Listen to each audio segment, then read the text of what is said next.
Hey YouTube, Casual Brews here with my Seahawks Week 8 game recap.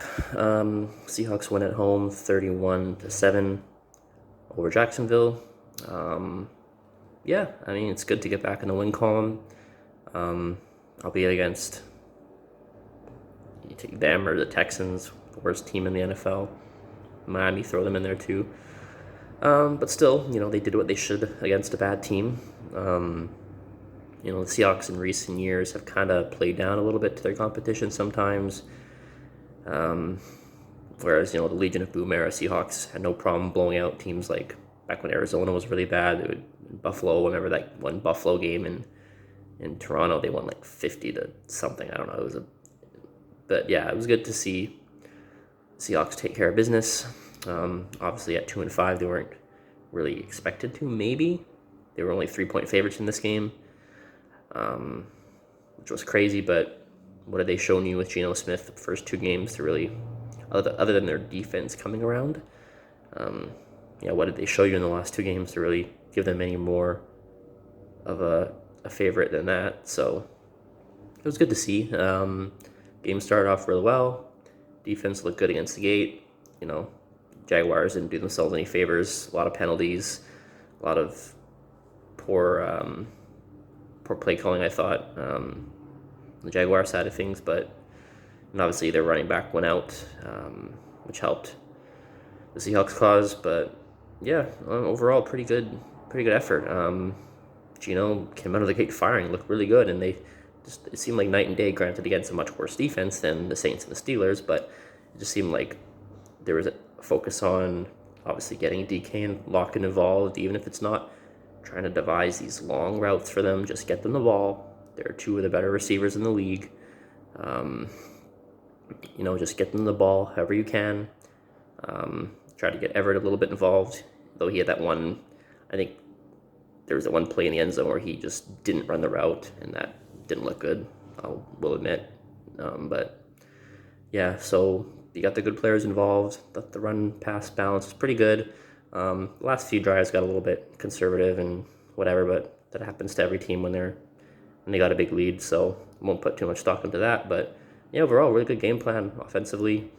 Again, Geno threw the ball real well. Like I said, it just harks back to I wish they could have at least given him a little more opportunity to throw in the Saints game, albeit shorter throws and everything like that. Would have been nice to see, but the game's over with now. What can you do? He still seems to struggle with pocket awareness. A couple sacks where Russ, although Russ can also be guilty of that at times too. He gets out of those plays, but that's just Geno for you. He can run a little bit, but doesn't have the same agility that Russell does. So we'll see what happens. The bye week's coming at a perfect time.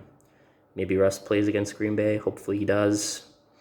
And if he doesn't, I still think they have a slim chance against the Packers. I mean, just building off of what I saw today, again, against a terrible team, but the game plan and then the defenses are really coming around a little bit. They're still not getting a ton of pressure. But they showed some flashes today. Jaguars' offensive line is horrible, so again, hard to put a lot of stock into what you really see up front, but the secondary is really coming around. I like Trey Brown. DJ Reed seems to have improved kind of every game, really. The safeties, Jamal Adams is more involved now. Diggs had a really nice pick. He's always around the ball himself, too. If he makes his tackles, he's still one of the top safeties in the league. Defense is looking all right. So if Geno does have to play against Green Bay, I give them a puncher's chance, at the very least, to cover the spread, which they at least did. They covered their 4.5 points against the Saints and the Steelers.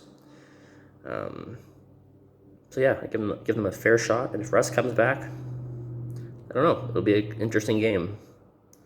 Russell never plays well at Lambeau Field, though. That's the only cause for concern. But I don't know.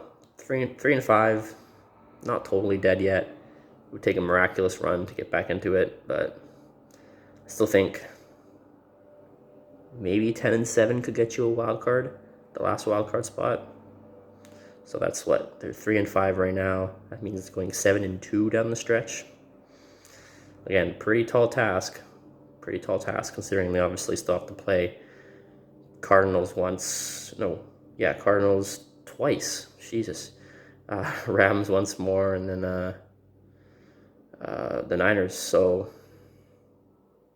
yeah, it'll be a lot to ask, but I think there's still some hope you can have. Yeah, I mean, good game. They did what they needed to do against a bad team, but good teams beat bad teams like that. And there's pieces on the Seahawks team that's good. And if Russell comes back and they can call plays a little better, like they started to do today, and the defense continues to look solid, who knows? It'll be at least an exciting maybe run. Obviously, if they lose a couple more games, before winning another couple more, then it's probably over. Well, it would be over, but yeah, still some glimmer of hope.